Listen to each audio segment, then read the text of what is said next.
Hello everyone, আমার আজকের বাংলা ক্লাসে আমি তোমাদের সবাইকে জানাই স্বাগত। আজকে আমরা পড়ব সুভাষ মুখোপাধ্যায়ের লেখা আমার বাংলা গদ্য গ্রন্থের দ্বিতীয় রচনা গারো পাহাড়ের নিচে। প্রথমেই আমি যেটা করেছি তোমাদের সুবিধের জন্য, গোটা রচনাটাতে গারো পাহাড়ের নিচে কি কি বিষয় আছে সেইগুলোকে আমি সেগমেন্ট ওয়াইজ ভাগ করে নিয়েছি, যাতে তোমাদেরও সেই ভাগ ধরে ধরে সেই টপিক ধরে ধরে পড়তে সুবিধে হয়। প্রথমটা কি, গারো পাহাড়ের উপর যারা থাকে সেই উপজাতি গোষ্ঠীর মানুষগুলির জীবন সংগ্রামের পরিচয়। খেয়াল করো, গারো পাহাড়ের উপর যারা থাকে। তারপরের যে টপিকটা এসেছে, গারো পাহাড়তলিতে অর্থাৎ গারো পাহাড়ের নিচে যারা থাকে সেই উপজাতি গোষ্ঠীর মানুষগুলির জীবনযাত্রার পরিচয়। সেই জীবনযাত্রার মধ্যে কি আছে, তাদের ভাষা বৈচিত্র্য, তাদের ঘর বাড়ি কেমন, তাদের চাষাবাদের ধরন কেমন, আর জমিদারের শোষণই বা কেমন। যে শোষণের মধ্যে একদিকে রয়েছে জমিদারের ফসল দখল করে নেওয়া, আর একদিকে রয়েছে হাতি বেগার প্রথা কেমন। এই তাহলে টপিকগুলো। আর একদম শেষে জাস্ট দুটো তিনটে লাইনে যেটা আছে সেটা হচ্ছে, ওরা আমরা ভেদ ঘুচিয়ে সবাই আমরা। এই আমরা হওয়ার বার্তা দিয়েছেন লেখক, যেখানে একটা আশাবাদের সুর আমরা পাচ্ছি। কেমন, এইভাবে তাহলে আমরা ভাগ ভাগ করে পড়লেই জিনিসটা আমাদের কাছে সহজ হয়ে যাবে। তাহলে চলো আমরা স্টার্ট করে দিচ্ছি। গারো পাহাড়ের নিচে কি বলছেন দেখো লেখক। তিনি বলছেন,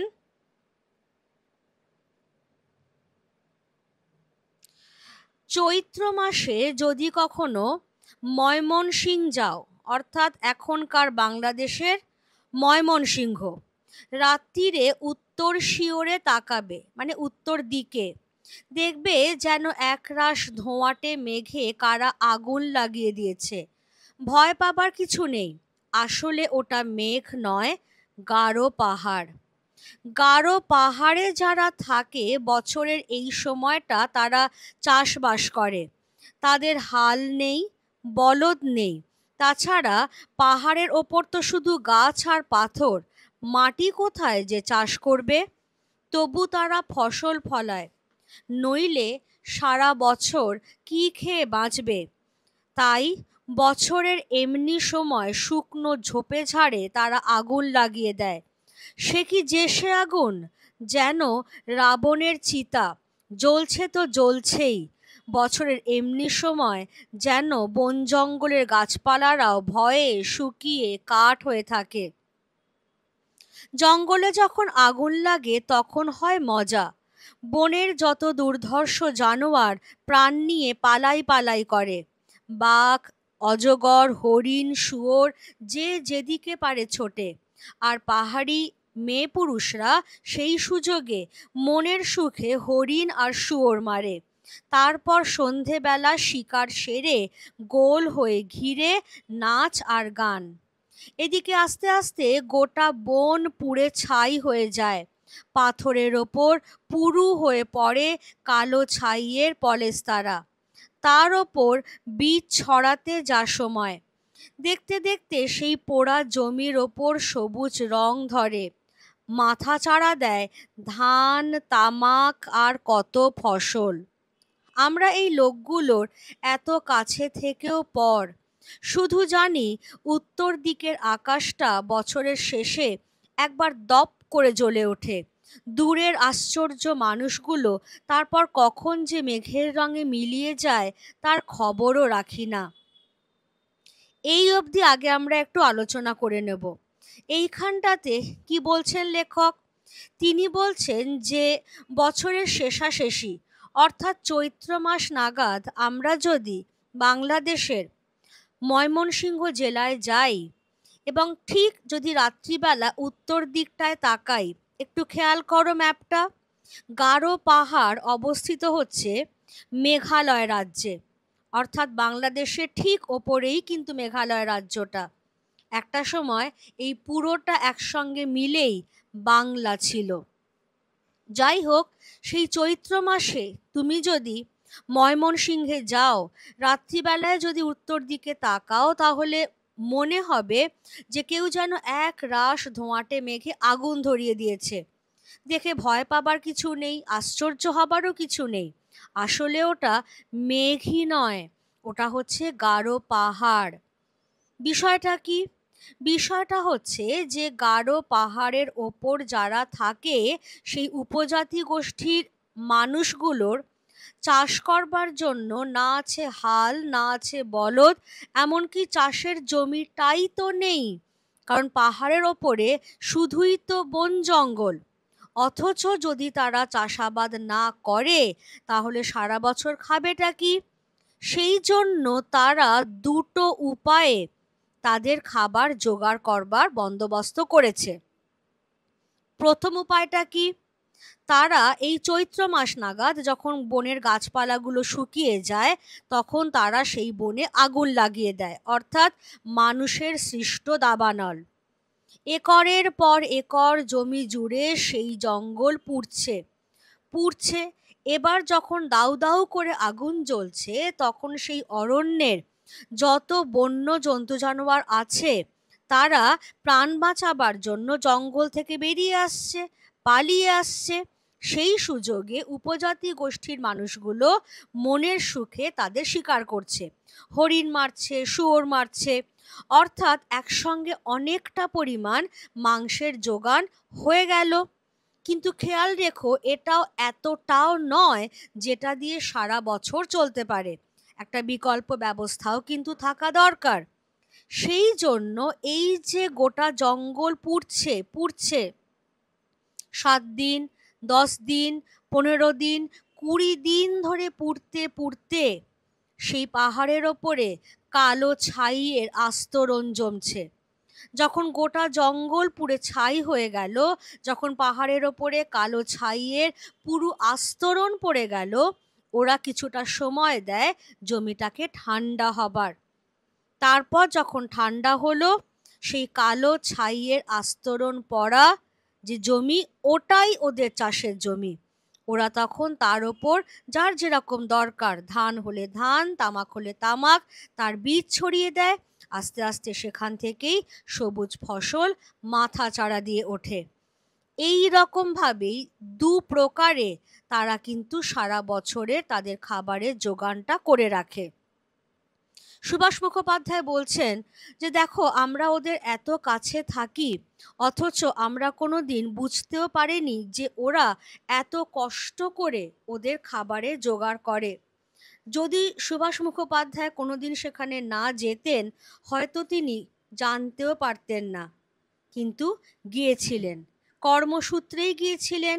কারণ আমরা জানি যে তিনি কমিউনিস্ট পার্টির সদস্য, জনযুদ্ধ আর স্বাধীনতার রিপোর্টার হিসেবে তাকে সংবাদ সংগ্রহ করতে যেতেই হয়েছিল এ সমস্ত জায়গায়। তাই কি বলছেন, কাছাকাছি গিয়েছিলাম একবার, গারো পাহাড়ের ঠিক নিচেই সুসং পরগনা, রেল লাইন থেকে অনেকটা দূরে। গাড়ি যাবার যে রাস্তা, সে রাস্তায় যদি কখনো যাও, কান না পাবে, তার চেয়ে হেঁটে যেতে অনেক আরাম। সুসং শহরের গা দিয়ে গেছে সোমেশ্বরী নদী। শীতকালে দেখতে ভারী শান্তশিষ্ট, কোথাও কোথাও মনে হবে হেঁটেই পার হই। কিন্তু যেই জলে পা দিয়েছ, অমনি মনে হবে যেন পায়ে দড়ি দিয়ে কেউ টেনে নিয়ে যাচ্ছে। স্রোত তো নয়, যেন কুমিরের দাঁত। পাহাড়ি নদী সোমেশ্বরী সর্বদা যেন রেগে টং হয়ে আছে। তার চেয়ে ফেরি আছে, গরু ঘোড়া মানুষ একসঙ্গে দিব্যি আরামে পার হও। হিন্দুস্থানি মাঝির মেজাজ যদি ভালো থাকে, তোমার কাছ থেকে দেশ বিদেশের হালচাল জেনে নেবে। কি বলছেন লেখক? তিনি বলছেন যে আমরা ওদের এত কাছে থাকি, অথচ ওদের জীবনযাত্রার এই যে বৈচিত্র্যময় দিকটা, এই যে অদ্ভুত দিকটা, এটা কিন্তু আমরা কোনোদিন জানতেও পারিনি। হয়তো জানতেও পারতাম না যদি না লেখক নিজে সেখানে গিয়ে হাজির হতেন। গিয়েছিলেন সেখানে। কোথায়? গারো পাহাড়ের নিচে। জায়গাটার নাম সুসং পরগনা। বলছেন যে সেই পাহাড়ি রাস্তা এতটাই ভাঙাচোরা যে সেখানে যদি কেউ গাড়ি নিয়ে যায় কান্না পাবে তার থেকে পায়ে হেঁটে যাওয়া অনেক ভালো। এবারে সেই সুসং পরগনার গা ঘেঁষেই চলেছে সোমেশ্বরী নদী। সোমেশ্বরী নদী পার হয়ে সুসং পরগনায় পৌঁছতে হয়। শীতকালে সোমেশ্বরী নদী দেখতে ভারী শান্তশিষ্ট। কোথাও কোথাও জল এত কম যে ইচ্ছে করবে হেঁটেই পার হয়ে যায়। লেখক সাবধান করে দিচ্ছেন, ভুলেও যেন এই ভুলটা করো না, কারণ পাহাড়ি নদী সোমেশ্বরী, সাংঘাতিক কারেন্ট, সাংঘাতিক স্রোত। কখন যে তুমি পা দিলে তোমাকে টেনে নিয়ে চলে যাবে না, তুমি টেরও পাবে না। তার চেয়ে অনেক ভালো তুমি ফেরি করে পার হও, গরু মোষ ছাগল সব একসঙ্গে পার হচ্ছে।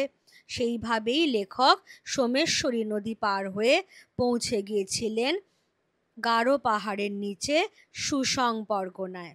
কি বলছেন? ওই যে মাঝি, সে হয়তো গর্ব করে বলবে তার যে বিহারী মনিব, বাংলার সব ফেরিঘাটেরই সে মালিক। এবারে দেখো, পাহাড়ের নিচে যারা থাকে, অর্থাৎ গারো পাহাড়ের নিচে যারা থাকে, তাদের জীবনযাত্রার পরিচয় এখান থেকে শুরু হলো। তারা আমাদেরই মতো হাল বলদ নিয়ে চাষাবাদ করে। মুখ চোখে তাদের পাহাড়ি ছাপ। হাজং, গারু, কোচ, বানাই, ডালু, মারগান এমনি সব নানা ধরনের জাত। গারোদের আলাদা ভাষা। হাজং ডালুদের ভাষা যদিও বাংলা, কিন্তু তাদের উচ্চারণ আমাদের কানে একটু অদ্ভুত ঠেকে। তকে তারা ট বলে, টকে ত। আবার ডকে তারা দ বলে, দকে ড। প্রথম শুনলে ভারী হাসি পাবে। ভাবো তো, তোমার কাকার বয়সের একজন হৃষ্টপুষ্ট লোক দুধকে ডুড বলছে, তামাককে টামাক। এ অঞ্চলের গারোদের ঘর দূর থেকে দেখলেই চেনা যায়। মাচা করে ঘর বাঁধা, মাচার ওপরে যেখানেই শোয়া সেখানেই রান্না বান্না সব কিছু। হাঁস মুরগিও এই উচ্চাসনেই থাকে। এটা হচ্ছে পাহাড়ি স্বভাব। বুনো জন্তু জানোয়ারের ভয়েই এই ব্যবস্থা। তাহলে এই অংশটার মধ্যে আমরা যেটা পেলাম সেটা হচ্ছে এই যে গারো পাহাড়ের নিচে, গারো পাহাড়তলিতে যারা থাকে তাদের জীবনযাত্রা টুকরো টুকরো অর্থাৎ তাদের ভাষা বৈচিত্র্য, তাদের ঘর বাড়ি কেমন, সেইগুলো। কি বলছেন তিনি? বলছেন গারো পাহাড়ের নিচে যারা থাকে সেখানে বিভিন্ন উপজাতি সম্প্রদায়ের মানুষের বাস। ডালু আছে, হাজং আছে, গারো আছে, মারগান আছে, সব রকম উপজাতির মানুষের বাস, এবং তারা বিভিন্ন ভাষায় কথা বলে। এর মধ্যে গারোদের ভাষা পুরো আলাদা, যেটাকে বলা হয় গারো ভাষা। কিন্তু ডালু, হাজং এরা বাংলা ভাষাতেই কথা বলে। কিন্তু তুমি আমি বাংলার যে উপভাষাতে কথা বলি, ওরা বাংলার সেই উপভাষাতে কথা বলে না। সেজন্য আমাদের কান যেহেতু এটা শুনে অভ্যস্ত নয়, তাই প্রথমটা শুনলে হয়তো আমাদের হাসি পাবে। কারণ আমরা যদি বলি তামাক, ওরা সেটাকেই বলবে টামাক। আমরা যদি বলি দুধ, ওরা সেটা কি বলবে ডুড। এটা কিন্তু ওদের ভাষার দোষ না, এটা হচ্ছে আঞ্চলিক উপভাষা। তোমরা আগের ক্লাসে পড়ে এসেছো, যেটাকে বলা হয় ডায়ালেক্ট। কেমন? এবারে বলছেন যে ঘর বাড়ি কেমন। বলছেন যে গারোদের ঘর তুমি দূর থেকে দেখলেই চিনতে পারবে। যদিও পাহাড়তলির সমতল এলাকাতেই গারোরা থাকে, কিন্তু থাকে মাচার ওপর ঘর বেঁধে। সেখানেই থাকে, সেখানেই রান্না বান্না করে, এমনকি তাদের পোষা জন্তু জানোয়ারকেও সেই উঁচু মাচার ওপরেই রেখেছে। কেন? যাতে বুনো জন্তু জানোয়ারে ওদের কোনো ক্ষতি না করতে পারে, সেই আক্রমণের হাত থেকে বাঁচবার জন্যেই এই ব্যবস্থা। এরপরেই আসবে হাজংদের কথা। দেখো, এ অঞ্চলের হাজংরাই সংখ্যায় সবচেয়ে বেশি। হাজং কথার মানে নাকি পোকা, পরে আরও স্পেসিফিক করবেন, আমরা আসবো সেই জায়গায়। তাদের মতে পাহাড়তলির এই অঞ্চলে হাজংরাই প্রথম আসে, আর তখন চাষবাসে তাদের জুড়ি নাকি আর কেউ ছিল না। পাহাড়ি গারোরা তাই তারিফ করে তাদের নাম দিয়েছে হাজং, অর্থাৎ চাষের পোকা। ধানের ক্ষেত দেখলে কথাটা বিশ্বাস না করে উপায় নেই। একটু কষ্ট করে যদি পাহাড়ে না হোক একটা টিলার ওপরেও ওঠো, নিচের দিকে তাকালে দেখবে পৃথিবীটা সবুজ। যত দূর দেখা যায় শুধু ধান আর ধান। একটা সীমাহীন নীল সমুদ্র যেন আহ্লাদে হঠাৎ সবুজ হয়ে গেছে। তাহলে কি হচ্ছে? গারোদের ঘরবাড়ির কথা আমরা পেলাম, এবার আমরা পাচ্ছি হাজংদের চাষাবাদের কথা। লেখক বলছেন হাজং কথাটার মানে হচ্ছে পোকা। হাজংরা খুব গর্ব করে বলে যে এই অঞ্চলে তারাই প্রথম এসেছিল, তারাই প্রথম বসতি স্থাপন করেছিল, এবং এই অঞ্চলে তাদের মতো চাষবাসে দক্ষ আর কেউ নেই। সেজন্য গারোরাই প্রশংসা করে তারিফ করে হাজংদের নাম দিয়েছে হাজং, অর্থাৎ চাষের পোকা। একটু খেয়াল করবে, আমরা বই পোকা কথাটা ব্যবহার করি, বুকওয়ার্ম, অর্থাৎ যারা বই পড়তে খুব ভালোবাসে, যারা বইয়ের মধ্যে ডুবে রয়েছে তাদেরকেই আমরা বলি বই পোকা। তেমনি যারা চাষবাসে নিপুণ, চাষবাসে দক্ষ, তাদেরকেই বলা হয় চাষের পোকা। হাজং কথাটার মানে তাই। তার মানে হাজংরা চাষবাসে খুব দক্ষ। সুভাষ মুখোপাধ্যায় বলছেন যে ওদের চাষের জমি দেখলে কথাটা অবিশ্বাস করবার কোনো উপায় নেই। যত দূর তোমার চোখ যায় শুধু দেখবে ধান আর ধান ফলে আছে। মনে হবে যেন একটা সীমাহীন সমুদ্র শুধু নীল হবার বদলে যেন আনন্দে খুশিতে সবুজ হয়ে গেছে। সমুদ্রের এপারে দাঁড়ালে তুমি কি ওপার দেখতে পাও? পাও না। তেমনি এদেরও ফসলের ক্ষেতের এপারে দাঁড়ালে কোথায় যে তার শেষ, কোথায় যে তার সীমা তুমি দেখতে পাবে না, এত ফসল ফলেছে। তাহলে এই পর্যন্ত পড়ে আমাদের স্বভাবতই এটা মনে হতে পারে যে এত ফসল যারা ফলাচ্ছে নিশ্চয়ই তারা খুব সুখী, খুব স্বচ্ছন্দে বসবাস করছে। দেখো তো কি বলছেন লেখক। এত ফসল, এত প্রাচুর্য, তবু কিন্তু মানুষগুলোর তাকালে মনে হয় জীবনে তাদের শান্তি নেই। একটা দুষ্টু শনি কোথাও কোনো আনাচে যেন লুকিয়ে আছে। ধান কাটার সময় বাড়ির মেয়ে পুরুষ সবাই কাস্তে নিয়ে মাঠে ছুটবে। পিঠে আঁটি বাঁধা ধান নিয়ে ছোট ছোট ছেলের দল কুঁজো হয়ে খামারে জুটবে। কিন্তু মাঠ থেকে যা তোলে তার সবটা ঘরে থাকে না। পাওনা গন্ডা আদায় করতে আসে জমিদারের পাইক বরকন্দাজ। তখন তারা গালে হাত দিয়ে যেন বলে, ওদেরই ভাষাতে লেখক বলছেন, বড়ই ধাঁধায় পড়েছি মিতে, ছেলেবেলা থেকে রয়েছি গ্রামে, বারবার ধান বুনে জমিতে, মনে ভাবি বাঁচা যাবে আরামে। মাঠ ভরে যেই পাকা ফসলে, সুখে ধরি গান ছেলে বুড়োতে। একদা কাস্তে নি সকলে, লাঠির আগায় পাড়া জুড়োতে, তারপর পালে আসে পেয়াদা, খালি পেটে তাই লাগছে ধাঁধা। গাঁয়ের আলবাঁধা রাস্তায় লোহার খুর লাগানো নাগরায় শব্দ হয় খট খটাখট। দূর থেকে বাঁশের মোটা লাঠির ডগা দেখা যায়। ছোট ছোট ছেলের দল ভয়ে মায়ের আঁচল চেপে ধরে। খিটখিটে বুন্ডিরা শাপমুন্নি দিতে থাকে। শাপমুন্নি মানে হচ্ছে অভিশাপ দেওয়া। জমিদারকে টঙ্ক দিতে গিয়ে চাষিরা ফকির হয়। তাহলে এই তো হাজং মানে হচ্ছে চাষের পোকা, অর্থাৎ তারা চাষবাসে দক্ষ। আর সত্যিই তাই, সারাটা বছর তারা রোদে পুড়ছে, জলে ভিজছে, ছেলে মেয়ে বুড়ো বুড়ি সবাই মিলে ফসল ফলাচ্ছে। একটা সময় যখন ফসল ফলছে তাদের আনন্দ দেখে কে?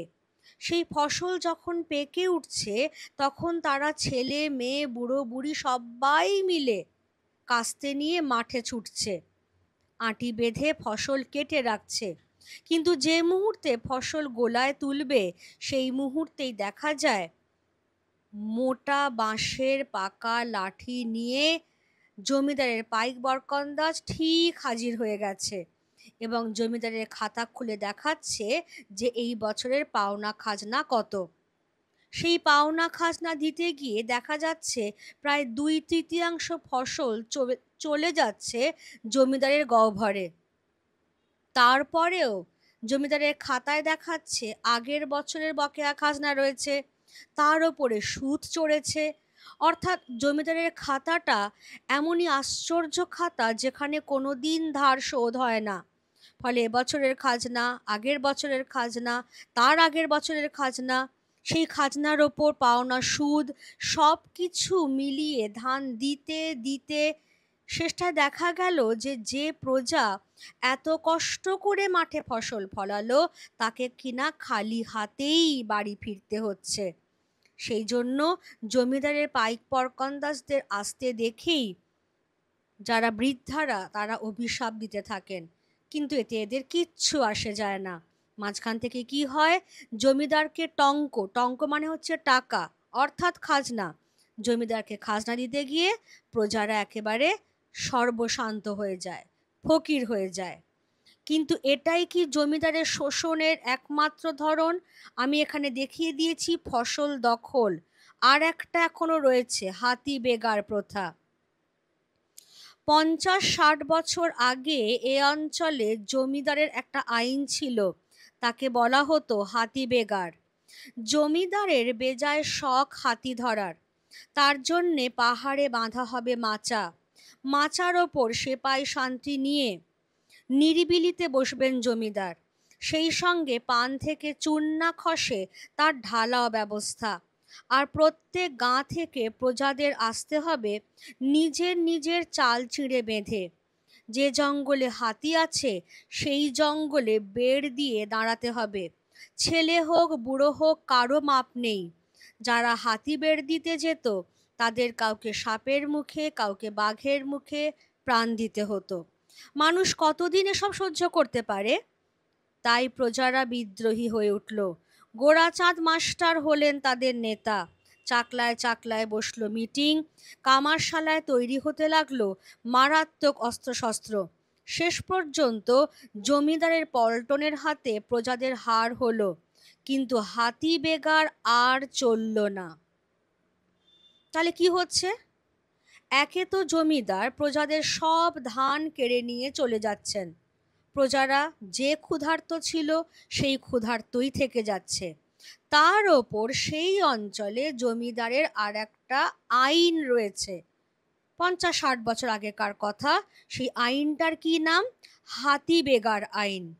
ব্যাপারটা কি না, জমিদার মশাইয়ের শখ হয়েছে তিনি বুনো হাতি শিকার করবেন, তার বীরত্ব দেখাবার জন্য তিনি বুনো হাতি শিকার করবেন। খুব ভালো কথা। এবার যে জঙ্গলে বুনো হাতি আছে বলে খবর, সেই জঙ্গলে তিনি মাচা বেঁধে উঁচুতে বসে রইলেন, সঙ্গে তার পারিষদবর্গ, তার লোক লস্কর সবাই, এবং ঢালাও খানাপিনার ব্যবস্থা। পান থেকে চুন খসবে না এত আয়োজন। আর আশেপাশের গ্রামের গরিব পুরুষ প্রজাদের, তাদেরকে নিজেদের নিজেদের চাল চিঁড়ে মুড়ি বেঁধে নিয়ে আসতে হবে সেই জঙ্গলে, এবং দিন রাত সেই জঙ্গল বেড় দিয়ে দাঁড়িয়ে থাকতে হবে। বেড় দিয়ে দাঁড়ানো মানে হচ্ছে ঘিরে দাঁড়ানো, যাতে তাড়া খেয়ে বুনো হাতি পালাতে না পারে। এবার বুঝতেই পারছো, সেই প্রজাদের হাতে কিন্তু কোনো অস্ত্র নেই, প্রজাদের খালি পা। ফলে দিনের পর দিন এই রকম নিরস্ত্র অবস্থায় দাঁড়িয়ে থাকতে থাকতে সাপের ছোবলে, বাঘের কবলে পড়ে বা বুনো হাতির পায়ের তলায় যে কোনো সময় প্রজাদের প্রাণ কিন্তু চলে যেতে পারে। তাহলে একে তো পেটে খাবার নেই, তার উপরে প্রাণটাও সংশয়, যে কোনো মুহূর্তে প্রাণ চলে যাবে। মানুষ কতদিন এই অত্যাচার সহ্য করবে? একটা সময়ে প্রজারা বিদ্রোহী হয়ে উঠল, কিন্তু তারা গরিব, মুখ্য সূক্ষ্ম মানুষ। বিদ্রোহের ভাব মনে জেগেছে, কিন্তু বিদ্রোহ ঠিক কিভাবে করতে হবে তারা জানে না। তাদের নেতৃত্ব দিতে সামনে এগিয়ে এলেন স্থানীয় পাঠশালার মাস্টারমশাই গোরাচাঁদ মাস্টার। চাকলায় চাকলায়, পরগনায় পরগনায় গোপনে মিটিং হতে লাগলো। জমিদার যাতে ঘুণাক্ষরেও টের না পায় সেই জন্য খুব গোপনে, খুব সন্তর্পণে কামারশালায় তৈরি হতে লাগলো মারাত্মক সমস্ত অস্ত্রশস্ত্র। তারপর যখন প্রজারা বুঝলো যে হ্যাঁ, আমরা যথেষ্ট ঐক্যবদ্ধ, যথেষ্ট শক্তিশালী, মনের জোরও এসেছে, এইবার তারা জমিদারের বিরুদ্ধে প্রতিরোধ গড়ে তুলল। কিন্তু খেয়াল রেখো, প্রজাদের কাজ কিন্তু লড়াই করা নয়। লড়াই করা কাজ হচ্ছে জমিদারের পাইক বরকন্দাজের। সেই জন্য এই প্রজারা হেরে গেল। কিন্তু এতটাই শক্তিশালী ছিল তাদের প্রতিবাদ, তাদের প্রতিরোধ, যে জমিদার ভয় পেয়ে গেলেন যে এর পরেও যদি আমি হাতি বেগার প্রথা চালাই তাহলে পরের বার ওরা দ্বিগুণ তিনগুণ শক্তিশালী হয়ে এমন আক্রমণ করবে যে আমাকেই উৎখাত করে ফেলে দেবে। সেই জন্য প্রজারা হেরে গেল বটে, কিন্তু জমিদারকে বাধ্য করলো হাতি বেগার প্রথা বন্ধ করতে। এটাই হচ্ছে প্রজাদের নৈতিক জয়। লেখক কি বলছেন? এখনো চৈতন্যনগরে হিঙ্গুলকোনায় গেলে খগ মোড়ল, আমুতো মোড়লের বংশধরদের মুখে বিদ্রোহের গল্প শোনা যায়। থুরথুরে বুড়ো যারা, তারা দুঃখ করে বলে, দুঃখ মানে একদম চলতি কথা আনছেন, মানে দুঃখ করে, আফসোস করে কি বলে, সেকালে সর্ষের ক্ষেতে আমরা লুকোচুরি খেলতাম, মানে এত ফসল ফলতো, মাঠে এত ধান হতো যে কাকপক্ষীর অরুচি ধরতো, গোয়ালে থাকতো ৬০-৭০টা গরু, নর্দমায় দুধ ঢালাই হতো, মানে ফেলে দিতে হতো, এত উদ্বৃত্ত। আর এখন এক ফোঁটা দুধের জন্য পরের দুয়ারে হাত পাততে হয়। এবারে এসো সেই ওরা আমরা ভেদাভেদের কথাটা। একটা কথা আগে থেকে বলে রাখি, লেখক আমাদের বলছেন, আমাদের মানে সভ্য শিক্ষিত শহুরে পাঠকদের বলছেন, ও অঞ্চলে যদি কখনো যাও ওরা তোমাকে বাঙাল বলবে, চটে যেও না যেন। বাঙাল মানে বাঙালি। বাংলাদেশে থাকলেও ওদের আমরা আপন করে নিইনি, তাই ওরাও আমাদের পর পর ভাবে, অথচ আমরা সবাই বাংলাদেশেরই মানুষ। তিনি বলছেন যে তোমাদের যদি কখনো ইচ্ছে হয় তোমরা যেতেই পারো গারো পাহাড়তলিতে, চৈতন্যনগরে, হিঙ্গুলকোনায়। ওরা অর্থাৎ ওই পাহাড়ি উপজাতির মানুষগুলো তোমাদের বাঙাল বলবে। একটু ভেবে দেখো যে বাঙাল কথাটা কিন্তু আমরা একটু অবহেলা করে, একটু তুচ্ছার্থে ব্যবহার করে থাকি, কিন্তু ওরা কখনো আমাদের অবজ্ঞা অবহেলা করে বাঙাল বলবে না।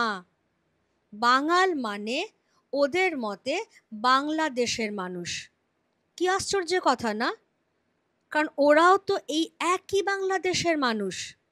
আসলে যেটা হয়েছে, আমরা যারা শহুরে সভ্য শিক্ষিত মানুষ, আমরাই ওদেরকে এতটাই দূরে ঠেলে দিয়েছি যে ওরাই আর ওদেরকে আমাদের লোক বলে ভাবতে পারে না, ভাবে আমরা বাংলাদেশের মানুষ, ওরা গারো পাহাড়তলির মানুষ।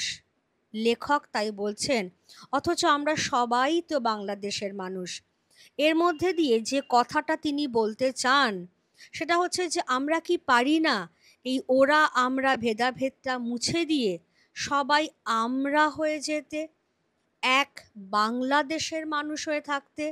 সেই সদিচ্ছাটুকু থাকার খুব দরকার। তাহলে এখানেও খেয়াল করবে, এই আশাবাদ, এই ওরা আমরা ভেদাভেদ মুছে দিয়ে এই সদিচ্ছার কথা দিয়েই কিন্তু গারো পাহাড়ের নিচে শেষ হয়েছে। কেমন? তাহলে আমি চ্যাপ্টারটা খুব ভালো করে বুঝিয়ে দিলাম, সেগমেন্ট ওয়াইজ ভাগ করে দিয়েছি, টপিক ওয়াইজ কিভাবে করবে আলোচনা করে নিলাম। এবার এখান থেকে কি ধরনের কোয়েশ্চেন্স আসতে পারে। এখানেও তাই 5 মার্কসের। গারো পাহাড়ের নিচে যারা থাকে তাদের জীবনযাত্রার বর্ণনা দাও। ছোট্ট করে একটু ভাষার কথা, ছোট্ট করে একটু ঘরবাড়ির কথা, আর জমিদারের অত্যাচারের কথা, হাতি বেগার ফসল দখল করে নেওয়া, এইগুলোর কথা আনবে। একটা দুষ্টু শনি কোথাও কোনো আনাচে যেন লুকিয়ে আছে। গারো পাহাড়ের নিচে অবলম্বনে দুষ্টু শনির পরিচয় দাও।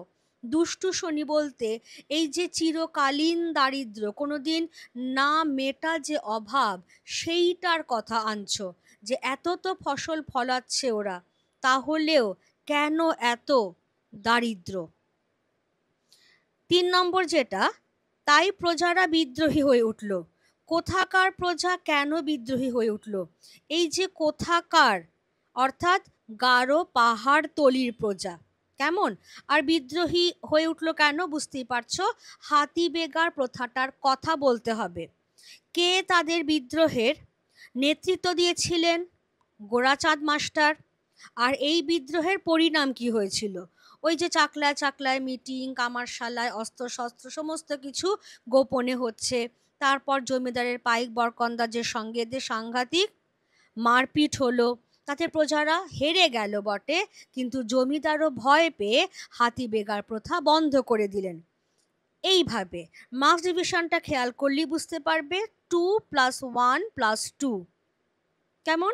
এইভাবেই খুব মন দিয়ে পড়াশোনাটা চালিয়ে যাও, লাইন বাই লাইন খুঁটিয়ে পড়ো, যাতে কোথা থেকে দেওয়া হয়েছে সেটা সহজেই চিনতে পারো। কারণ যদি ফার্স্ট পার্টটা ভুল হয়, তাহলে পরের পার্টগুলো ভুল হতে হতেই যাবে। ঠিক আছে? আশা করি কারোর কোনো অসুবিধে নেই। যদি কোনো জায়গায় বুঝতে অসুবিধে থাকে, তাহলে কমেন্ট বক্সে আমাকে কমেন্ট করে জানিও। চ্যানেলটা সাবস্ক্রাইব করতে ভুলো না, বেল আইকনটা প্রেস করতে ভুলো না।